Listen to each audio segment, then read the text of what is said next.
Hello बच्चों।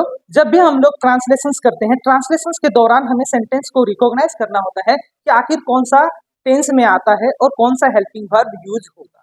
तो चलिए हम लोग यहाँ देखेंगे टेंस, है ना। तो टेंस का मतलब होता है काल, काल का मतलब होता है समय। समय को हम लोग तीन भाग में बांट सकते हैं, एक तो वर्तमान समय और एक जो बीत चुका है और एक समय जो आएगा। तो हमारा टेंस तीन प्रकार का होता है। प्रेजेंट टेंस, प्रेजेंट टेंस का मतलब होता है वर्तमान काल, अभी का समय। यदि वाक्य के अंत में है, हो, हूँ इत्यादि हो, है ना, यदि है, हो, हूँ वाक्य के अंत में है तो आप समझ जाना कि वो सेंटेंस प्रेजेंट टेंस को व्यक्त कर रहा है। किसको व्यक्त कर रहा है? प्रेजेंट टेंस को व्यक्त कर रहा है। प्रेजेंट टेंस में हेल्पिंग वर्ब के रूप में डू या डज, इज आर, और हैज और हैव का प्रयोग होता है। पास्ट टेंस, पास्ट टेंस का मतलब होता है भूतकाल और भूत का मतलब होता है बीता हुआ समय। यदि वाक्य के अंत में था, थे, थी हो, यदि बीता हुआ समय का बोध हो रहा है, या हेल्पिंग वर्ब के रूप में पास्ट टेंस में प्रयोग होता है वाज, वेयर और हैड का प्रयोग होता है। तीसरा प्रकार का जो टेंस है उसे हम लोग फ्यूचर टेंस बोलते हैं, हिंदी में इसे भविष्य काल बोलते हैं।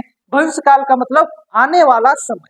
तो यदि वाक्य के अंत में गा, गे, गी हो, क्या हम लोग बोल सकते हैं कि फ्यूचर टेंस में वो सेंटेंस आता है या फ्यूचर टेंस का भाव को बोध कर रहा है। तो हेल्पिंग वर्ब के रूप में फ्यूचर टेंस में हम लोग सेल या विल का प्रयोग करेंगे। तो जब भी आप ट्रांसलेट करते हो इस चीज का ध्यान होना चाहिए और हमेशा याद होना चाहिए कौन सा टेंस में कौन सा हेल्पिंग वर्ब यूज होता है और कौन सा टेंस का वाक्य को हम लोग कैसे पहचानेंगे। क्या